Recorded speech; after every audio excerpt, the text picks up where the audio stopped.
कहानी की शुरुआत नॉर्वे के एक फिश फार्म से होती है, जहां एक वर्कर को दो लोगों की डेड बॉडी मिली। जांच करने पर पता चला कि उनकी बॉडी में ब्लैक प्लेग नाम का एक बहुत ही खतरनाक वायरस था, जिसकी वजह से फार्म की सारी मछलियां भी इन्फेक्टेड हो गईं और जो भी उन्हें खाएगा वो भी वायरस से इन्फेक्टेड होकर 2 दिन के अंदर मारा जाएगा। इससे सब काफी परेशान हो जाते हैं, क्योंकि पहले से दुनिया में खतरनाक वायरस फैलने के कारण दुनिया की आधे से ज्यादा पॉपुलेशन खत्म हो गई थी और बस नॉर्वे ही एकमात्र जगह बची थी जहां सरवाइव कर पाना पॉसिबल था। इसी बीच इस वायरस के एंटीडोट पे काम कर रही लीजा नाम की एक बायोलॉजिस्ट को एक अनजान पैकेज मिला, जिसमें एक खत, एक सेफ हाउस का एड्रेस और कुछ चाबियां थीं। और जब वो सेफ हाउस में पहुंची तो वहां एक सूटकेस था जिसमें काफी सारी हार्ड ड्राइव्स, जिन्हें लीजा वापस अपनी लैब में आके देखने लगती है। अब वैसे ही इस कहानी का सेकंड पार्ट और आखिरी पार्ट है और इसका फर्स्ट पार्ट मैं ऑलरेडी अपने चैनल पर अपलोड कर चुका हूँ, जिसका लिंक आपको पिन कमेंट या फिर डिस्क्रिप्शन में मिल जाएगा। खैर, अभी ड्राइव में मौजूद वीडियोस को प्ले करने पर लीजा के तो होश ही उड़ गए, क्योंकि उन वीडियोस में उसकी जान पहचान का एक साइंटिस्ट जिसका नाम केन था, वो उसी फिश वाले वायरस के एंटीडोट पे काम कर रहा था। पर हैरान कर देने वाली बात ये थी कि ये वीडियो 6 महीने पुरानी थी, जबकि वायरस तो कुछ ही दिनों पहले फैला था। और अगर वायरस कुछ दिन पहले ही आया था तो उसका एंटीडोट पहले कौन बनवा रहा था? क्या ये वायरस जानबूझकर फैलाया गया था? अगर हाँ, तो कौन ऐसा करना चाहेगा? कमेंट करके जरूर बताना। लीजा के दिमाग में इसी तरह के बहुत सारे सवाल चल रहे थे, इसीलिए वो जल्दी जल्दी बाकी वीडियोस को देखना भी चालू करती है और उसे वीडियो में प्राइम मिनिस्टर डेकन की सेक्रेटरी जूरी, हेल्थ मिनिस्टर बेका और टकला सिक्योरिटी हेड दिखाई देता है, जिन्हें देखकर तो लीजा के दिमाग ने काम करना बंद कर दिया था। इधर लीजा जिस ग्रीन हाउस में काम करती थी, वहाँ उगने वाले टमाटर में भी वो वायरस फैल चुका था। इसीलिए कुछ ऑफिसर्स वहाँ काम करने वाले लोगों का भी वायरस टेस्ट करते हैं और उन्हें पता चलता है कि काफी सारे वर्कर्स भी इस खतरनाक वायरस का शिकार हो चुके थे, जिनकी वजह से ही टमाटर में वो वायरस फैला था। इससे परेशान होकर डेकन तुरंत ही उस ग्रीन हाउस को बंद करवा देता है। लेकिन अब धीरे धीरे हालत काबू से बाहर होने लगते हैं और बस 2 दिन से कम में अब तक 1000 से ज्यादा केसेस आ चुके थे और नॉर्वे की राजधानी बेरगन में सबसे ज्यादा केसेस थे। इसीलिए बेरगन को रेड जोन घोषित कर दिया गया। इस बीच जो लोग जबरदस्ती बेरगन से भागकर दूसरी जगह जाने की कोशिश कर रहे थे, सोल्जर्स उन्हें शूट करके मार दे रहे थे ताकि वायरस को पूरी कंट्री में फैलने से रोका जा सके। वहीं लीजा जब बाकी रिकॉर्डिंग्स को देखती है तो उसे केन की बातों से पता चलता है कि लगभग 1 साल पहले केन को रेडियोफिश वायरस नाम के एक वायरस पर रिसर्च करने के लिए जूरी ने हायर करा था और उसे अल्फा फार्मास्यूटिकल के लिए 150 मिलियन ऐसी वैक्सीन बनाने को कहा था जिनसे ज्यादा फ्लू वायरस सही हो जाए।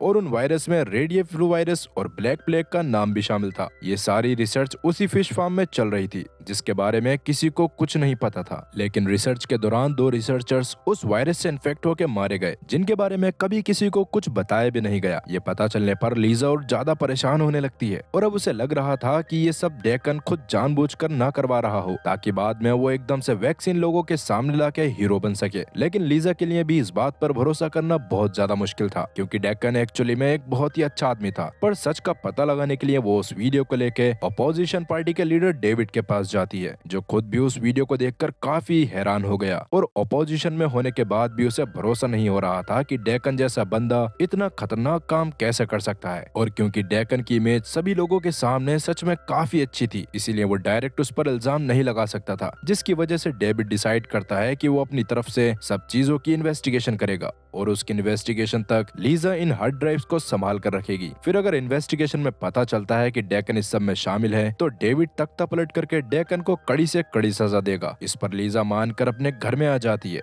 जहां जब वो हार्ड ड्राइव्स को छुपाने की तैयारी कर रही थी, तभी उसके घर में चार्ली आ गया, जो काफी ज्यादा परेशान था। उसकी बीबी माया के बारे में उसे खबर नहीं थी, जिसके कारण वो इतने समय से अकेला था और हाल ही में उसे पता चला था कि वो खुद भी उस ब्लैक प्लेग वायरस से इन्फेक्ट हो चुका है, जिसके कारण पूरे शहर की पुलिस उसे ढूंढने में लगी हुई थी। ये सुनकर लीजा हैरान होती है, पर अभी चार्ली उसे अपनी पूरी सच्चाई बता देता है कि कैसे वो माया के साथ इस जगह पर आया था और जब वो माया को लेने के लिए कोस्ट पे गया था, तब उसे उस दलाल ने एक इंजेक्शन लगाया था, जिसके बाद ही वो उस वायरस से इन्फेक्ट हुआ। अब ये बात सुनकर लीजा को कंफर्म हो जाता है कि पक्का कोई न कोई इस वायरस को जानबूझकर फैला रहा है। इसीलिए अगले दिन वो वापस से एक पार्किंग में डेविड से जाके मिलती है और उसे सब बताती है। लेकिन अभी डेविड उसकी मदद करने से मना कर देता है, क्योंकि असल में उसने लीजा की बात मानकर डेकन के खिलाफ सीक्रेट इन्वेस्टिगेशन करने की कोशिश करी थी, पर उसकी इन्वेस्टिगेशन को कुछ खतरनाक लोगों ने रोक दिया और डेविड को धमकी दी कि अगर उसने वापस से इन्वेस्टिगेशन करने की कोशिश करी तो वो लोग उसे जान से मार देंगे। इसीलिए अब डेविड लीजा को भी सबसे दूर रहने को कहकर वहाँ से जाने लगता है, जिस दौरान पहले तो लीजा उसे रोकने की काफी कोशिश करती है, लेकिन डेविड उसकी बात ना सुनकर वहाँ से चला गया। वहीं डेकन की सेक्रेटरी को हेल्थ मिनिस्टर के वीडियो कॉल से पता चलता है कि उन्होंने पहले जो वैक्सीन बनाई थी वो इस वायरस पर बिल्कुल भी असर नहीं कर रही है, क्योंकि ये वायरस बहुत तेजी से इवॉल्व हो रहा है और ऐसे में सारे लोग खतरे में हैं। ये सुनकर जूरी थोड़ा सा परेशान तो हो गई थी, लेकिन वो हेल्थ मिनिस्टर को ऑर्डर देती है कि जल्दी से नए एक्सपर्ट्स की टीम बनाओ और नई वैक्सीन पर काम करना शुरू कर दो। वहीं लीजा ने सोच लिया था कि इस सब के पीछे जो भी है वो उसको लोगों के सामने ला के रहेगी, इसलिए अभी वो चार्ली के साथ एक फैक्ट्री में आ जाती है। उसे पता चला था कि जिस दलाल ने चार्ली को इंजेक्शन लगाया था वो वहीं पर मौजूद है। आगे जब वो दोनों फैक्ट्री के अंदर जा रहे थे तब फैक्ट्री के बाहर लगे सीसीटीवी कैमरा में चार्ली की फोटो आ गई, जिस बारे में पुलिस को पता चलते ही उनकी काफी सारी गाड़ियां चार्ली को पकड़ने के लिए उस फैक्ट्री की तरफ जाने लगती हैं। इधर जब लीजा चार्ली के साथ फैक्ट्री के अंदर पहुंचती है तो वहां मौजूद दलाल उन्हें कुछ भी बताने की बजाय उल्टा गन पॉइंट पे ले लेता है और जब चार्ली उससे बंदूक छीनने की कोशिश करता है तो गलती से गोली चलने के कारण दलाल काफी ज्यादा घायल हो गया।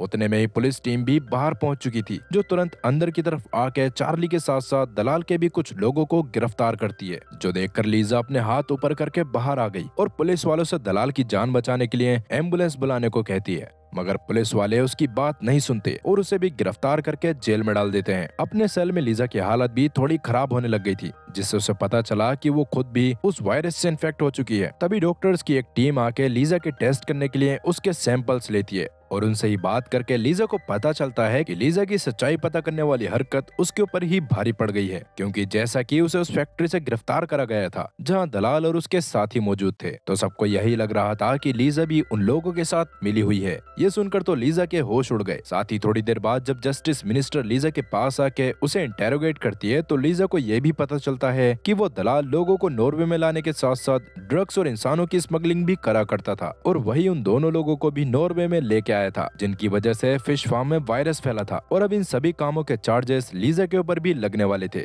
ये सुनकर लीजा उसे समझाने की कोशिश करती है कि उसका इस सब में कोई भी हाथ नहीं है, लेकिन जस्टिस मिनिस्टर उसकी बात को नहीं सुनती। अब तक इस वायरस के बारे में यूएन को भी पता चल चुका था, इसीलिए यूएन की हेड नॉर्वे की मिनिस्ट्री के साथ मीटिंग करके इस वायरस की सारी जानकारी देने को कहती है। साथ ही वो ये भी जानना चाहती थी कि इस वायरस से कितने लोग इन्फेक्ट हो चुके हैं और कितनों की मौत हो चुकी है। तब नॉर्वे मिनिस्ट्री का हेड इसके बारे में गलत रिपोर्ट्स भेजने का फैसला करता है, क्योंकि अगर वो सही रिपोर्ट्स भेजते तो इससे बाहर मौजूद लोग और ज्यादा परेशान हो जाते और वैसे भी उनके साइंटिस्ट वैक्सीन बनाने में लगे हुए थे, तो वैसे भी वायरस धीरे धीरे खत्म हो जाता। इधर अब तक सारे इन्फेक्टेड लोगों को मिलिट्री कैंप्स में लाकर वहाँ पे शिफ्ट कर दिया गया था, क्योंकि लगातार केसेस बढ़ते ही जा रहे थे और हॉस्पिटल्स में इतनी जगह भी नहीं बची थी। पर इससे हालात और ज्यादा बिगड़ने लगते हैं और अब तक वायरस इतना ज्यादा इवॉल्व हो चुका था कि उससे इन्फेक्टेड लोगों की बॉडी में ब्लैक स्पॉट्स पड़ने लगे थे। इधर जब लीजा अपने सेल में परेशान हो रही थी तभी डॉक्टर उसके पास आके उसे इसकी रिपोर्ट्स दिखाते हैं, जिसमें लिखा था कि लीजा वायरस से इन्फेक्टेड नहीं है। ये देखकर लीजा काफी हैरान थी, क्योंकि वो चार्ली के साथ काफी जगह पर गई थी और उसके हिसाब से अब तक उसे इन्फेक्टेड हो जाना चाहिए था। तभी लीजा के सेल में एक टकला ऑफिसर आता है, जिसको लीजा ने केन की वीडियो में भी देखा था। वो भी लीजा को बताता है कि किस्मत से तुम सच में इन्फेक्टेड नहीं हो, पर अब तुम्हारे पास दो ऑप्शन है कि या तो वैक्सीन बनाने में हमारी मदद करो या फिर उस दलाल की तरह तुम्हें भी टेररिस्ट घोषित कर दिया जाएगा और तुम इस जेल में सड़ती रहोगी। इस बात को सुनकर लीजा को गुस्सा आ चुका था, क्योंकि उसने अब तक अपनी सारी रिसर्चेस सरकार के लिए ही करी थी और अब सरकार ही उसे फंसाने की कोशिश कर रही थी। इसीलिए शुरू में वो उनकी मदद करने से मना कर देती है, जिस पर वो टकला ऑफिसर लीजा से थोड़ा सोचने को कहता है और वहाँ से चला गया। वहीं दूसरी तरफ जूरी लीजा के सामान को जब्त करवा कर उसके कंप्यूटर में मौजूद डाटा को चेक करती है और तब उसे पता चलता है कि केन ने मरने से पहले अपनी सारी रिसर्च लीजा के पास भेज दी थी, जिसको लीजा ने देख लिया था। इसलिए वो इस बारे में जाकर हेल्थ मिनिस्टर बैकअप को भी बताती है, जो सुनकर तो एक बार के लिए बैकअप परेशान हो गई थी, लेकिन जूरी उसे टेंशन ना लेने को कहकर उसके पास से चली जाती है। अब जैसा कि वायरस धीरे धीरे और ज्यादा बढ़ता जा रहा था, इसीलिए डेकन फुल कर्फ्यू अनाउंस कर देता है और बाद में जूरी से बात करते हुए उससे कहता है कि हमें सारी रिपोर्ट्स WHO को दे देनी चाहिए, जिससे पूरी दुनिया में मौजूद बाकी साइंटिस्ट भी वैक्सीन बनाने में हमारी मदद कर पाएंगे। लेकिन जूरी इसके लिए मना कर देती है, क्योंकि नॉर्वे के बाहर वैसे भी चारों तरफ अफरा तफरी का माहौल था और ऐसे में अगर लोगों को इस नए वायरस के बारे में पता चलता तो वो और ज्यादा पैनिक करने लगते और वॉर्स की वजह से WHO को भी वैक्सीन बनाने में कई साल लग जाते। अब क्योंकि जूरी की बात सही थी, इसीलिए डेकन शांत हो जाता है। वहीं चार्ली खुद भी अभी जेल में था और वायरस से इतने दिनों से इन्फेक्टेड होने के कारण भी उसके बस हल्का सा बुखार और हल्की खांसी हो रही थी। डॉक्टर्स को ये थोड़ा अजीब लगता है और वो तुरंत चार्ली के ब्लड सैंपल्स इकट्ठा करने लगते हैं।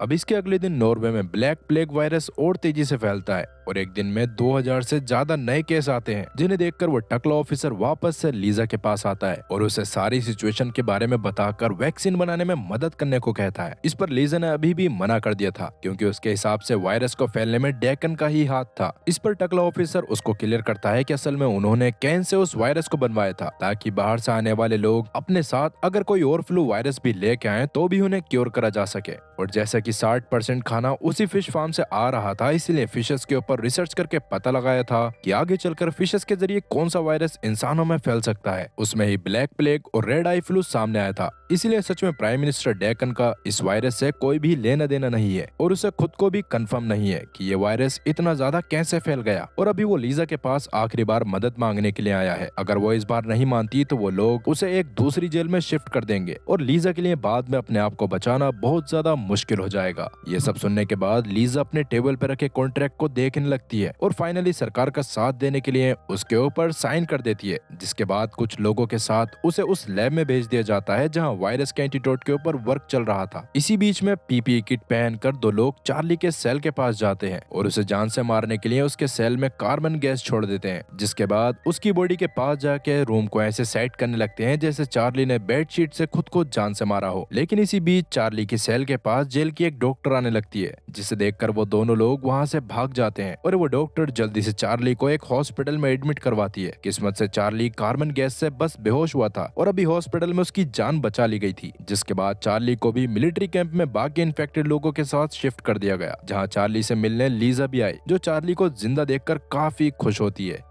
उस समय चार्ली उससे माया के बारे में भी पता करने को कहता है, जिस पर लीजा से बताती है कि माया की कुछ समय पहले ही वायरस के कारण मौत हो गई है। ये बात सुनकर चार्ली को काफी बुरा लगा। साथ ही अभी उसे अपनी बेटी की भी टेंशन हो रही थी क्योंकि इतने समय से उसे अपनी बेटी के बारे में भी कुछ नहीं पता था। इस पर लीजा ने उसे बताया कि उसकी बेटी सेफ है और उसे ऑर्फनेज में रखा गया है। इस बात से चार्ली को थोड़ा सा सुकून मिला। खैर अभी लीजा अपनी टीम के साथ वायरस का एंटीडोट बनाने में लगी हुई थी। उस दौरान उसे पहले वाले लोगों से पता चला कि ये वायरस 3 स्टेजेस में डेवलप होता है और हर 48 घंटे में इवॉल्व हो जाता है, जिसकी वजह से उनकी कोई भी वैक्सीन बनने के बाद किसी काम की नहीं रहती। अब ये बात लीजा को काफी परेशान करती है और वो फिश फार्म से शुरू में लाइव फिशेस पे रिसर्च करना शुरू करती है। तब उसको वायरस के पैथोजन के बारे में पता चल जाता है और वो AMR नाम की एक ऐसी दवाई बनाती है जिससे लोग वायरस से सही तो नहीं हो सकते थे, लेकिन AMR से उन्हें इन्फेक्ट होने के बाद भी 2 से 3 दिन की जगह 8 से 10 दिन का समय मिल जाता और फिलहाल सभी लोगों को AMR लगा दिया जाता है। और क्योंकि ये लीजा का काफी स्मार्ट मूव था, इसलिए डेकन खुद उससे अकेले में मिलने के लिए आता है। उस दौरान वो डेकन को सारी सिचुएशन बताती है, साथ ही उसे ये भी क्लियर करती है कि कहीं न कहीं उसके डिपार्टमेंट का ही कोई वायरस को जानबूझकर फैला रहा है। ये सुनकर तो डेकन हैरान हो गया था क्योंकि उसे लग रहा था कि उन स्मगलर्स के कारण ही वायरस नॉर्वे में आया है। लेकिन लीजा उसे बताती है कि ऐसा नहीं है, क्योंकि इस वायरस से सबसे पहले इन्फेक्टेड होने वाले लोगों में से कैन भी एक था और उसकी बॉडी के अंदर जो वायरस था वही वायरस चार्ली की बीवी माया के अंदर भी था। जबकि वायरस 2 दिन में इवॉल्व हो रहा है, तो ऐसा सिर्फ एक ही कंडीशन में हो सकता है, जब कैन के ब्लड को माया की बॉडी के अंदर डाला गया हो। ये बात सुनकर तो डेकन भी हैरान रह गया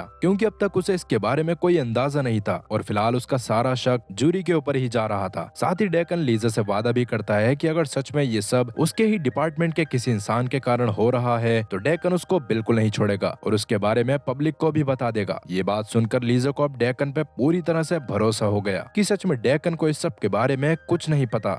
इसलिए वो भी जल्दी से लैब में वापस जाके आज आए हुए पेशेंट्स के ब्लड पे रिसर्च करने लगती है। तब उसे एक पेशेंट का सैंपल दिखाई देता है जिसकी बॉडी में धीरे धीरे वायरस का असर कम होता जा रहा था और वो इंसान कोई और नहीं बल्कि खुद चार्ली था। तब एक डॉक्टर से बात करके लीजा को पता चला कि चार्ली के ब्लड में किसी वजह से पहले से उस वायरस से लड़ने की क्षमता है और उसी वजह से वो अब तक जिंदा भी था। ये बात समझ आते ही लीजा काफी हैरान होती है और उसे समझ आ गया था कि चार्ली के ब्लड से इस वायरस के एंटीडोट को बनाया जा सकता है। इसलिए वो जल्दी से चार्ली का और ब्लड लेने के लिए जाती है। लेकिन अब तक चार्ली को वही 2 अनजान लोग अपने साथ मिलिट्री कैंप से कहीं पर लेके जाने लगे थे। वो उसे अपनी गाड़ी में बिठाकर जंगलों के बीच में ले जाते हैं जहाँ वो उसे शूट करके खत्म करने ही वाले थे कि तभी पीछे से कुछ सोल्जर्स आके उन्हें खत्म कर देते हैं, जिससे चार्ली की जान वापस से बच गई थी। लेकिन अब वो सोल्जर्स उसे अपने साथ कहीं और ही लेके जाने लग जाते हैं, जिसके बारे में लीजा या किसी को कुछ भी नहीं पता था। वहीं जूरी जब अपने घर में एक प्रेस कॉन्फ्रेंस की तैयारी कर रही थी, तभी उसके पास उसकी असिस्टेंट आके बताती है कि डेकन ने जूरी को बिना बताए उस वायरस के बारे में WHO को खबर दे दी है और उनसे एक एक्सपर्ट टीम को नॉर्वे में वैक्सीन बनाने में मदद करने के लिए भेजा है। ये बात सुनकर जूरी काफी हैरान होती है, क्योंकि जल्दी ही एक स्विस साइंटिस्ट की टीम वहाँ वैक्सीन बनाने के लिए आने वाली थी।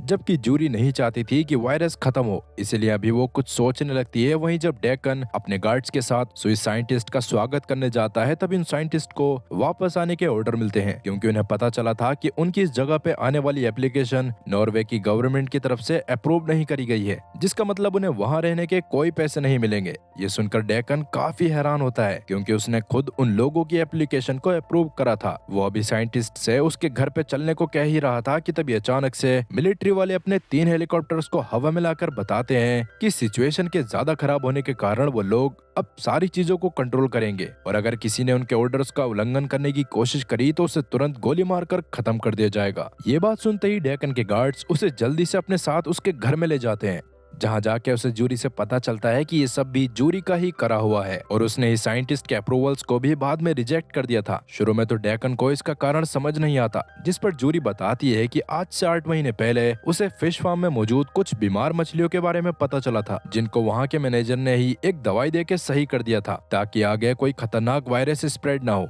इसीलिए हेल्थ मिनिस्ट्री ने वहाँ कैन और उसके साथियों को बुलाकर रिसर्च करवाई थी। तब उन्हें can say red eye flu और ब्लैक प्लेग के बारे में पता चला, जो उस समय से ही फिशेस में पनप रहा था, जिसके लिए वैक्सीन बनाकर जैसे तैसे कैन ने उसे सही तो कर दिया, जिसके बाद में उन सभी खराब फिशेस को वहाँ डिस्ट्रॉय कर दिया गया। लेकिन उनमें से ही एक फिश किसी तरह से किनारे तक आ गई थी, जिसे ही चूहे ने खाकर पूरे शहर में फैला दिया। पर इसी बीच कैन और उसके साथी भी वायरस से इन्फेक्ट होकर मारे गए थे। और जैसा कि जूरी ने पहले इस बारे में डेकन को कुछ भी पता नहीं चलने दिया था, तो उसने बाद में फैसला करा कि वो पहले इस वायरस को फैलने देगी और किसी तरह से इसे बाहर की दुनिया तक भी पहुंचा देगी, ताकि वहां मौजूद लोग भी इससे मरने लगे। और जब ऐसा हो जाता तो वो डेकन को उसकी कुर्सी से हटाकर खुद पावर में आ जाती। ये सुनकर डेकन का दिमाग खराब हो गया, लेकिन अब वो कुछ भी नहीं कर सकता था, क्योंकि मिलिट्री वाले जूरी की सुन रहे थे और जूरी ने प्राइम मिनिस्टर की सारी पावर के राइट्स को छीन लिया था। खैर वहीं लीजा चार्ली के गायब हो जाने के कारण काफी परेशान थी और उसे समझ नहीं आ रहा था कि उसे क्या करना चाहिए। तब उसे खबर मिलती है कि उसका बेटा भी ब्लैक प्लेग से इन्फेक्ट हो गया है, जो सुनकर लीजा पूरी तरह से टूट जाती है। पर तभी लीजा के पास एक फीमेल पुलिस ऑफिसर आके उसे अपने साथ कहीं लेके जाने लगती है, जो असल में एक वेयर हाउस टाइप की जगह थी। वहाँ जाने पर लीजा को चार्ली मिला, जिसके अंदर से अब पूरी तरह से वायरस खत्म हो चुका था।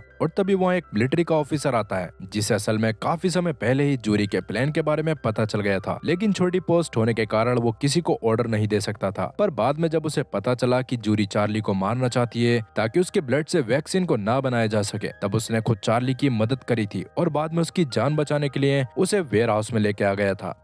ये सुनकर लीजा उसका शुक्रिया करती है और चार्ली का ब्लड सैंपल लेके जल्द ही एक वैक्सीन बनाकर तैयार कर देती है और उसका टेस्ट वो खुद अपने बेटे पे करती है। उस वैक्सीन से अगले दिन तक उसका बेटा पूरी तरह से सही हो चुका था, जिससे लीजा को काफी अच्छा लगा। पर जब इस बारे में जूरी को पता चला तो वो अपनी एक टीम से लीजा, उसके बेटे और चार्ली सबको जान से मारने के लिए कहती है। लेकिन उन लोगों के लीजा और उसके साथियों तक आने से पहले ही वो सोल्जर लीजा, उसके बेटे और चार्ली को एक सेफ लोकेशन पे ले जा चुके थे और निकलने से पहले लीजा ने उस वैक्सीन के फॉर्मूला को एक फार्मास्यूटिकल कंपनी तक पहुंचा दिया था, जिससे वो कंपनी भी जल्द ही वैक्सीन बनाकर वायरस को कंट्रोल कर लेती। इसके कुछ दिनों बाद सोल्जर ने चार्ली, उसकी बेटी लीजा और लीजा के बेटे को एक सेफ आइलैंड पे छोड़ दिया था, जहां लीजा और चार्ली खुशी से रहने वाले थे। पर शहर में हालात अभी भी सही नहीं थे, क्योंकि जूरी सभी लोगों के सामने डेकन से इस्तीफा देने को कहती है और डेकन को मजबूरी में ऐसा करना पड़ता है। अब डेकन को मजबूरी में ऐसा क्यों करना पड़ा, ये तो इस कहानी में नहीं बताया गया। और अगर आप लोग इस कहानी का हिस्सा होते तो आप जूरी के साथ क्या करते, कमेंट सेक्शन में इस बारे में जरूर बताना।